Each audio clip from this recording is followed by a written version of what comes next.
नमस्कार, मैं हूं हिमांशु मिश्रा। स्वागत है आपका द इनसाइड स्टोरी में। इनसाइड स्टोरी में आज बात करेंगे बिहार की सियासत की, जहां पर नीतीश कुमार ने खेला कर दिया। खेला इस तरह से 21 महीने तक बीजेपी के साथ मिलकर सरकार चलाई और अब इस्तीफा दे दिया और कहा यह कि बीजेपी उनका सम्मान नहीं कर रही है। अब वो सम्मान पाने के लिए तेजस्वी यादव के साथ में होंगे और सम्मान क्या इस रूप में मिलेगा कि वो विपक्ष का प्रधानमंत्री का चेहरा होंगे 2024 में। ये एक बड़ा सवाल उभर कर सामने आ रहा है। इसी को लेकर विश्लेषण करेंगे। हमारे साथ संजीव त्रिवेदी जी वरिष्ठ पत्रकार मौजूद हैं। संजीव जी, क्या वो सम्मान विपक्ष देगा प्रधानमंत्री का चेहरा बनाकर? क्योंकि 2019 में हमने तस्वीर जो देखी थी, एक साथ पूरा विपक्ष एक मंच पर खड़ा हुआ, लेकिन उसमें से कोई चेहरा ऐसा उभर कर दिखा नहीं कि जो बीजेपी को टक्कर दे पाए, प्रधानमंत्री नरेंद्र मोदी को टक्कर दे पाए उन चुनाव में। लेकिन क्या अब वो वक्त आ गया है, वो राजनीति उस करवट पहुंच चुकी है जहां पर नीतीश कुमार प्रधानमंत्री नरेंद्र मोदी के समक्ष खड़े हो पाएंगे विपक्ष के तौर पर? एक नहीं दो बार राहुल गांधी या कांग्रेस मुख्य विपक्ष के तौर पर प्रधानमंत्री मोदी के सामने फेल कर चुके हैं।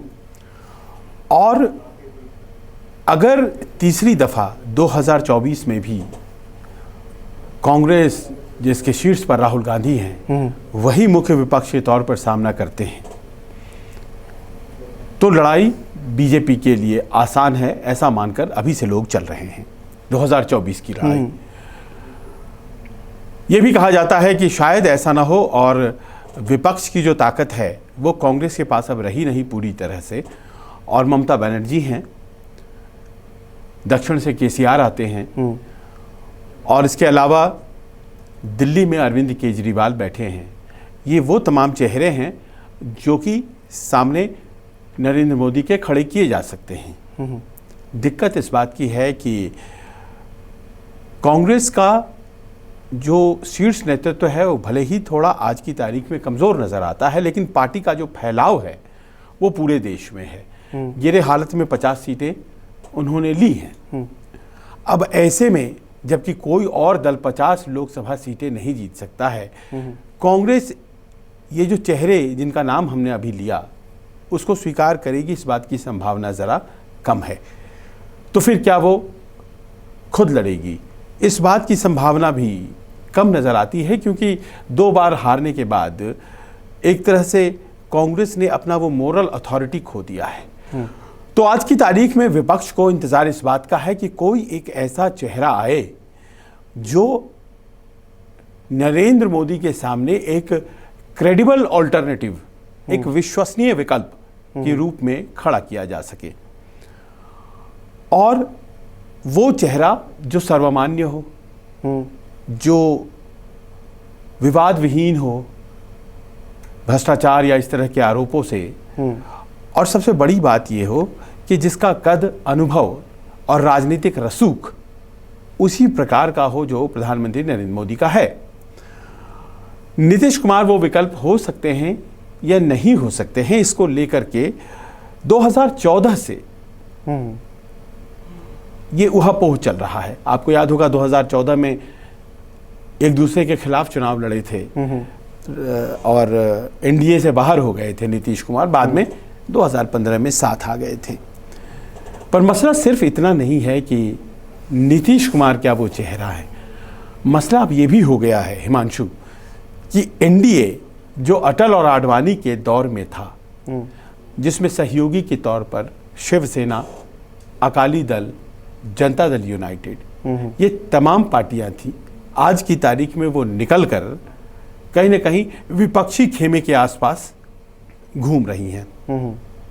तो ऐसे में आज की जो डेवलपमेंट्स हैं, बिहार के डेवलपमेंट्स, वो क्या 2 संभावनाओं को जन्म दे रहे हैं।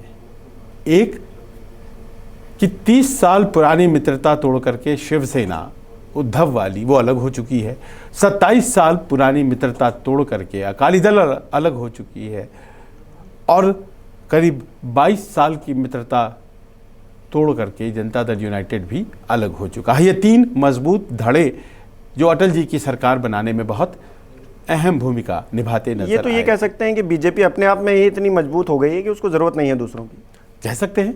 272 का आंकड़ा होता है, और दशकों बाद ये स्थिति 2014 में आई थी कि अपने दम पर किसी एक दल ने 272 का आंकड़ा पार किया था। जो बेस्ट हाल के दिनों में कांग्रेस का भी प्रदर्शन रहा वो 205 सीटों का रहा था साल 2009 में। लेकिन 2014 में जब चुनाव हुए और प्रधानमंत्री पद के चेहरे के तौर पर नरेंद्र मोदी को पेश किया गया भारतीय जनता पार्टी के द्वारा, तो सीटें 282 आई, 10 सीटें ज्यादा। और अपने दम पर भी वो सरकार बना सकती थी, क्योंकि एनडीए की जो बाकी सीटें थीं वो 300 पार कर गई थी। लेकिन अकेले भी अगर वो चाहते तो भारतीय जनता पार्टी के लोग अपनी सरकार बना सकते थे, लेकिन चूंकि सहयोग में लड़े थे तो सबों को सरकार में जगह भी दी। अच्छा, हम लोगों ने विपक्ष में कई नाम लिए, जैसे कि ममता बनर्जी का नाम लिया, अरविंद केजरीवाल का नाम लिया। नीतीश कुमार अलग कैसे इन सब से, और ज़्यादा उनकी दावेदारी विपक्ष की तरफ से प्रधानमंत्री के लिए मजबूत कैसे कि वो उनकी जो क्रेडिबिलिटी का जिक्र किया, वो क्रेडिबिलिटी उनकी ज़्यादा कैसे, आपको क्या लगता है नीतीश कुमार की? नीतीश कुमार में विश्वसनीयता और क्षमता, इन दोनों कसौटियों पर अगर आप देखें तो जहां तक सवाल है क्षमता का, वो पहले तय करिए। 40 सीटें बिहार में हैं। बिहार की 40 सीटें बहुत क्रूशियल हैं। 80 सीटें यूपी की हैं और ये हिंदी पट्टी की 120 सीटें हैं जो बहुत क्रूशियल हैं। देखिए 272 का आंकड़ा है, 282 2014 में आया था, 10 सीटों का फासला था। तो उसकी बदौलत सरकार ने जो चाहा वो फैसले लिए, क्योंकि बहुमत उनके पास था। कई बिल वो राज्यसभा में पास नहीं करा पाए, इसलिए क्योंकि उनके पास राज्यसभा में आंकड़ा नहीं था, और वो दिक्कत कमोबेश आज भी चल रही है। तो बहुमत क्या होता है आपने देखा। ये 272 का जो आंकड़ा है, ये जादुई आंकड़ा, इससे 10 सीट ज़्यादा 2014 में थे, 2019 में 300 पार कर गए। 28-30 सीटें ज़्यादा आ गई लोकसभा की, और भी मजबूत हो गई भारतीय जनता पार्टी। अब इन दोनों में कंट्रीब्यूशन देखिए आप, बिहार और उत्तर प्रदेश का। 80 में उत्तर प्रदेश से 73 सीटें पहली दफा और 70 के आसपास दूसरी दफा। अब तो 70 हो ही गई ना, क्योंकि रामपुर और आजमगढ़ भी जीत गए। बिल्कुल बिल्कुल। तो 70 और पहले 73। बिहार में पहली दफा जब लड़े 2014 में तो 40 में 31 सीटें जीत गए। और 2019 में तो आप ये समझ लें नीतीश के साथ लड़ रहे थे, तो 39 सीटें, मात्र एक सीट हारे वो किशनगंज की, जो मुस्लिम बहुल क्षेत्र है। तो आप ये समझिए कि कितनी सीटें ये यूपी और बिहार से आती हैं, और ये जो 272 का आंकड़ा पार करने में मदद होती है, ये इन दोनों राज्यों की बड़ी भूमिका है। फर्ज करें कि इन राज्यों से सीटें घटती हैं, हारना जरूरी नहीं है, घटना अगर होता है, जैसे मान लीजिए कि 272 के आंकड़े को न छुपा करके थोड़ा नीचे रह गए, तो क्या उस ताकत से वो सरकार चल पाएगी जो आज की तारीख में चल रही है? सही बात है। सहयोगियों की जरूरत पड़ जाएगी, यानी कि फासला बहुत छोटा है। अभी मान लीजिए कि 303 सीटें हैं, तो फासला तो 31 सीट का ही है ना। लेकिन ये तो हो गया आंकड़ों का खेल। तो ये 31 सीट मान लीजिए बिहार से या यूपी से घट जाता है, तो एनडीए की ये जो मौजूदा सरकार है, इसकी ताकत वैसी तो नहीं रह जाती है। तो ये क्षमता की बात हो गई, क्योंकि आरजेडी और जेडीयू अगर मिल जाते हैं तो ये क्षमता ऑब्जर्वर्स मानते हैं कि उनमें है कि वो बीजेपी को लिमिट कर सकते हैं। दूसरे विपक्षी नेताओं को ये मंजूर होगा कि नीतीश कुमार आगे आ जाए? अब आपने ममता बनर्जी, क्योंकि ममता बनर्जी खुद ही चाहती है हम आगे आ जाएं। आपने कांग्रेस का जिक्र किया, कांग्रेस चाहेगी कि राहुल गांधी ही आगे रहें हमेशा, लेकिन क्या वो स्वीकार कर पाएंगे कि नीतीश कुमार आगे आए? That brings us to the second question, credibility, जो आपने बोला था। क्षमता तो मैंने बताया कि हो सकता है कि ये 30-35 सीटें ये लोग कम करने में सफल हो जाएं। बिहार उत्तर प्रदेश में लाकर अगर 50 सीटें कम कर देते हैं, तो फिर ये आंकड़ा 272 के अपनी सीटों का आंकड़ा, जो बीजेपी की अपनी सीटें हैं। और आप जानते हैं जैसे ही आप सहयोगियों पर डिपेंड करते हैं तो फिर तो आप वैसे सरकार नहीं चला सकते हैं कि जब आपने चाहा तो धारा 370 हटाया, जब आपने चाहा तो 3 तलाक हटाया, जब आपने जैसा फैसला करना चाहा वो वैसा किया। वो ताकत आपकी तभी है जब भारतीय जनता पार्टी की अपनी 272 सीटें हैं। अब मान लीजिए कि वो घटाने की क्षमता है।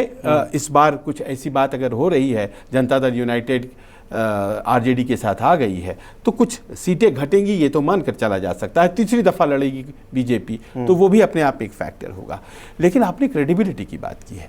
देखिए, क्रेडिबिलिटी का जहां तक सवाल है, नीतीश कुमार का बैड पक्ष क्या है? बैड पक्ष ये है कि वो फायदे की राजनीति करते हैं।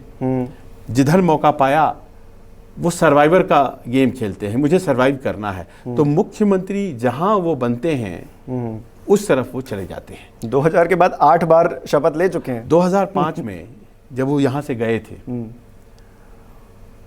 तो ये पार्टी 1994 में बनी थी, समता पार्टी कहलाती थी, जनता दल यूनाइटेड जो आज कहलाती है। फिर बाद में विलय वगैरह हुआ तो फिर ये आरजेडी से अलग हुए थे, ये लोग जनता दल से अलग हुए थे, तो एक आरजेडी बन गया, राष्ट्रीय जनता दल, और एक जनता दल यूनाइटेड, जो कि पहले समता पार्टी था। जॉर्ज फर्नांडिस ने बनाया था इसको 1994 में। तो ये जनता दल यूनाइटेड पहले शरद यादव और जॉर्ज फर्नांडिस जैसे बड़े नेताओं के कंट्रोल में चलता था। लेकिन 2005 की बात बताता हूं, अटल जी ने यह तय किया कि बिहार में एक मजबूत विकल्प के तौर पर किसी को भेजा जाना चाहिए। चुनाव हार गए थे 2004 का, और लालू यादव वहां पर 15 सालों से 1990 से लेकर 2005 तक कफाल राबड़ी देवी मुख्यमंत्री थी। तो नया बिहार नीतीश कुमार, ये नारा दिया गया था अटल जी के द्वारा, और यहां से गए थे नीतीश कुमार नया बिहार बनाने के लिए। और वो बीजेपी के दम पर चुनाव लड़ा गया, और बीजेपी और जेडीयू ने मिल करके वो चुनाव जीता। और उस वक्त जो मुख्यमंत्री बने तो वो लगातार आज तक 17 वर्ष तक मुख्यमंत्री हैं। बीच में 20 महीने का कार्यकाल उन्होंने जीतन राम मांझी के लिए छोड़ा था, यानी कि सत्ता उन्हीं की थी। तो उनके साथ ये एक खराब पक्ष है कि वो सत्ता के लिए पलटते रहते हैं। नया बिहार नीतीश कुमार के लिए भेजा गया था, नया बिहार तो नहीं बन पाया। थोड़ी बहुत इधर उधर कॉस्मेटिक चेंजेस हुई, लेकिन बेरोजगारी, पलायन, शहरों की स्थिति, सफाई, बहुत से इंडेक्स, बाढ़ की स्थिति, सुखाड़ की स्थिति, कमोबेश सब कुछ वैसा है। कानून व्यवस्था में थोड़ा उन्होंने सुधार जरूर किया, लेकिन वो भी अब कमजोर पड़ने लगा है वो दावा भी। पर उनका ब्राइटर पक्ष क्या है वो भी देखिए। ब्राइटर पक्ष यह है, नीतीश कुमार में एक समाजवादी नेता के तौर पर राजनीति शुरू करने का एक प्लेटफॉर्म उनके पास है। उन्होंने एक पोस्ट इमरजेंसी पीरियड में राजनीति शुरू करी अपनी, और एक जो सामाजिक आंदोलन था, समाजवादी आंदोलन, उसके वो हिस्सा हैं। अनुभव के आधार पर तो समाजवादियों के बीच पूरे देश में उनका एक लिंक है।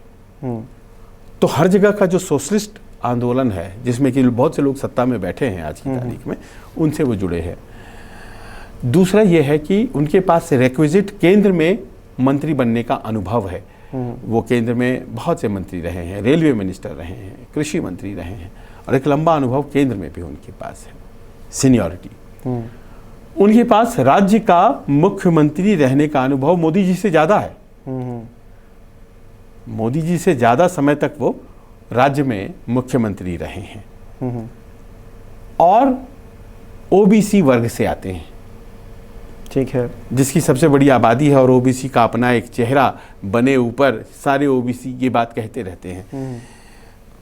ये सब सारी रिक्विजिट जो उनके अंदर पर्सनालिटी में हैं, ये उन्हें एक स्वाभाविक चॉइस बनाती हैं। सीनियरिटी में वो ममता बनर्जी से आगे हैं, अरविंद केजरीवाल से आगे हैं। एक्सेप्टेबिलिटी में परहैप्स वो आगे हैं, क्योंकि लेफ्ट ममता को स्वीकार नहीं करेगा, अरविंद केजरीवाल को कांग्रेस स्वीकार नहीं करेगा, ममता बनर्जी कांग्रेस को नहीं करेंगी, ममता बनर्जी कांग्रेस को नहीं करेंगी, और कांग्रेस इनमें से किसी को नहीं। बिखराव है। हाँ, तो बिखराव। लेकिन इसको अगर समेटता हुआ कोई एक शख्स नजर आता है तो वो क्या नीतीश कुमार हो सकता है? बहुत से लोगों का मानना है कि वो हो सकता है। वो एक क्रेडिबल फेस, ओबीसी चेहरा, नरेंद्र मोदी और राहुल गांधी और नरेंद्र मोदी और नीतीश कुमार, तो कोई भी पॉलिटिकल ऑब्जर्वर नीतीश कुमार को जगह देना चाहता है। ये तो पार्टियों की बात हो गई। जनता कैसे एक्सेप्ट करेगी नीतीश कुमार की एक्सेप्टेंस? क्या आपको लगती है कि जनता करेगी? क्योंकि बिहार के अंदर तो चलिए वो नहीं, देखिए पार्टियां अगर एक्सेप्ट करेंगी तभी तो जनता करेगी। जैसे मान लीजिए ममता बनर्जी करती हैं, तो ममता बनर्जी के अंदर आप ये समझिए कि आज की तारीख में जो राजनीतिक क्षमता है वो उस राज्य में सबसे ज्यादा है। अगर बिहार में आरजेडी और जेडीयू मिल जाते हैं तो वहां पर 40 सीटों में से ज्यादा सीटें वो जीत जाएंगे, ऐसी कल्पना की जा सकती है, ऐसा संभव है। नहीं, फिर हम ये भी तो देखते हैं ना कि चलिए नीतीश कुमार जी कभी साथ में रहते हैं, कभी विपक्ष में लड़ते हैं, लेकिन खुद अपना जो है मुख्यमंत्री पद है वो बचाए रखते हैं। लेकिन डायरेक्ट टक्कर जब होती है ममता बनर्जी की बीजेपी से, तो ममता बनर्जी जीत जाती है। वहां पे तो लगता है कि ममता बनर्जी ही आगे हैं बीजेपी को टक्कर देने के लिए। बहुत वाजिब प्रश्न है, बहुत वाजिब प्रश्न है कि यहाँ पर आमने सामने की टक्कर तो नहीं हो पा रही। सीधे फाइट में ममता ने हराया है, सीधे फाइट में। और नीतीश जी ने अगर 2015 में हराया था तो वो आरजेडी के दम पे हराया था। लेकिन आरजेडी के दम पे ही, आरजेडी तो उनके पीछे खड़ी है ना, तो हराया तो उन्होंने भी है। हराया तो उन्होंने, अकेले दम पर वो नहीं जीत सके थे 2014 में, तो हराया तो उन्होंने भी है। देखिए मेन चीज ये है कि आधार आपका जो नीतीश कुमार का आधार है वो कितना मजबूत है, ताकि दूसरे आए जुड़े आपके साथ में, लेकिन उसके लिए आपका आधार भी तो मजबूत होना चाहिए। जैसे आपने कहा कि बीजेपी का आधार खुद का इतना मजबूत है कि बाकी अगर नहीं जुड़े या फिर चले जाएं कोई दिक्कत नहीं है, बीजेपी को कोई भी दिक्कत नहीं है। लेकिन बीजेपी का क्योंकि खुद का आधार मजबूत है, नहीं आधार मजबूत होता तो फिर दूसरों की कहीं ना कहीं एक तरह सुननी पड़ती कि आप रुक जाइए, आप मान मनोवल चलती। लेकिन बीजेपी के लिए ये ऑप्शन है ही नहीं। तो नीतीश कुमार क्या मान मनोवल वाली स्थिति में आ जाएंगे अगर बनते भी हैं, फेस बनते हैं? देखिए नीतीश कुमार की ये खासियत रहेगी कि वो कमजोर है। ऐसे व्यक्ति को चुन लिया जाएगा, इस बात की ही संभावना ज्यादा है, क्योंकि जो मजबूत लोग होते हैं उनकी एक्सेप्टेबिलिटी क्वेश्चन में आ जाती है। एक कैंडिडेट के तौर पर बेहतर चेहरा हो सकते हैं नीतीश कुमार, लेकिन उनकी अपनी जमीन मजबूत नहीं है। अगर आरजेडी और जेडीयू की कल्पना कंपैरिजन करें तो आप बहुत आसानी से, सहज कल्पना है ये कि आरजेडी ज्यादा मजबूत पार्टी है जमीन पर बिहार में। तो अगर वो साथ लड़ते हैं तो 15-20 सीटें जीत पाएंगे, यही उनकी ताकत रहेगी। लेकिन वो एक गोल बंद करने वाला सिंबल हो सकते हैं। दक्षिण में स्टालिन हो या लेफ्ट की सरकार केरल में है या टीआरएस की है तेलंगाना में, इनके लिए कोई अगर चेहरा एक्सेप्टेबिलिटी वाला है तो क्या वो नीतीश हो सकता है, क्या वो अखिलेश हो सकते हैं, क्या वो ममता हो सकते हैं, क्या वो अरविंद हो सकते हैं। इन सबों में, रेस में बहुत से लोगों को लगता है कि नीतीश आगे आ जाएंगे। वैसे लोग जो कि आज की तारीख में एक दूसरे को स्वीकार नहीं कर पा रहे हैं, वैसे लोगों के लिए आगे आ जाएंगे। क्योंकि ऐसा नहीं है कि नीतीश के प्रति बहुत प्यार है। भारतीय जनता पार्टी के सत्ता में रहने से अब बहुत से लोग, उनकी जड़ें हिलने लगी हैं। उन्हें ये लग रहा है कि भले ही मेरा कोई कैंडिडेट प्राइम मिनिस्टर न बने, लेकिन अगर सर्वमान्य कैंडिडेट जो कि मोदी को हरा पाता है वो अगर आ जाता है तो हम उसके पीछे, ये एक उकताहट है। ये आप उद्धव की बातों में भी सुन पाएंगे, ये आप डीएमके के भी हाव भाव में सुन पाएंगे। टीआरएस तो मुखर होकर बोल ही रहा है, ये नारा तो लगता ही रहा। ममता बनर्जी तो बोलती ही रहती हैं, अरविंद केजरीवाल तो लड़ ही रहे हैं। अब प्रश्न ये है कि जिस तरह से महाराष्ट्र में सरकार गिराई गई और बिहार में सरकार गिरा दी गई, बीजेपी की बीजेपी एक सरकार बनी, एक सरकार बनी तो इधर गिर और गई। आज ही शपथ ग्रहण भी हुआ और वहां बीजेपी ने गिरा दी सरकार और यहां बीजेपी की सरकार गिरा दी गई। तो एक मॉरल एज भी विपक्ष को, अभी मैं सुन रहा था अखिलेश यादव कह रहे थे कि ये बहुत अच्छी शुरुआत है और बीजेपी को टक्कर देने की यहां से हम कह सकते हैं कि एक शुभारंभ हम कर सकते हैं। तो इस तरह की बातें आपको कुछ बताती हैं कि पॉजिटिव हैं और वो, तो ये एक कुल मिलाकर के एक कोई ऐसा एक सिंबल रेजिस्टेंस का क्रिएट किया जाए, उसमें एक चेहरे के तौर पर नीतीश कुमार हो सकते हैं। हालांकि अभी बहुत दूर की कौड़ी है ये बहुत दूर की कौड़ी है। हम 2022 में हैं और नीतीश जी का कोई ठीक भी नहीं है। लेकिन कुल मिलाकर ये है कि बहुत से लोगों को फिलहाल लग रहा है कि 2024 में वो लड़ाई हो सकती है जो 2014 की कल्पना थी कि नीतीश जो अलग हो गए थे। चलिए, ये तो देखना होगा कि जो नारा दिया जाता है कि मोदी वर्सेस ऑल, तो ऑल में जो एक चेहरा उभर कर सामने आ रहा है वो नीतीश कुमार का है। तो नीतीश कुमार क्या वहां पर पहुंच पाते हैं, एक्सेप्टेबिलिटी उनकी होती है और जनता उनको क्या एक्सेप्ट करती है, क्योंकि नरेंद्र मोदी का एक ऑरा है, उनका एक करिश्मा है, जहां जाते हैं वहां भीड़ और अपने जो बातें वो करते हैं उससे हर कोई। हाँ, ओबीसी में भी प्रवेश किया है उसने। हाँ, पर हिमांशु देखिए, बीजेपी मजबूत हुई है और साथ में अगर अकाली भी होते और उद्धव भी होते और जेडीयू भी होते तो और ज्यादा मजबूत होती। ये संभावनाएं इसीलिए जन्म ले रही हैं कि बीजेपी के राज से जो छोटे दल हैं वो असहज होते चले जा रहे हैं और वो गोलबंद होकर के किसी मजबूत को घेर करके चाहेंगे कि उसे निस्तेज कर दिया जाए। इस बात की संभावना बन रही है क्योंकि अभी पीछे नड्डा जी ने कहा था 2024 में सारे छोटे दल खत्म हो जाएंगे और सिर्फ एक दल बचेगा जिसका नाम होगा भारतीय जनता पार्टी। चलिए, बहुत बहुत शुक्रिया जुड़ने के लिए संजीव जी। हमारे दर्शक भी बता सकते हैं कि वो क्या सोचते हैं, क्योंकि बिहार में तो खेला कर दिया नीतीश कुमार ने, क्या वो पूरे देश में कर पाएंगे, क्या वो विपक्ष का चेहरा हो पाएंगे? आप क्या सोचते हैं, कमेंट करके बताइए। बहुत बहुत शुक्रिया। नमस्कार, मैं हूं मानक गुप्ता। अगर आपको हमारा ये वीडियो पसंद आया हो तो इसे लाइक और शेयर जरूर करें और हाँ, हमें सब्सक्राइब और फॉलो करना ना भूलें ताकि आप देश और दुनिया की कोई खबर मिस ना करें। तो जुड़े रहिए हमारे साथ और देखते रहिए न्यूज़ 24।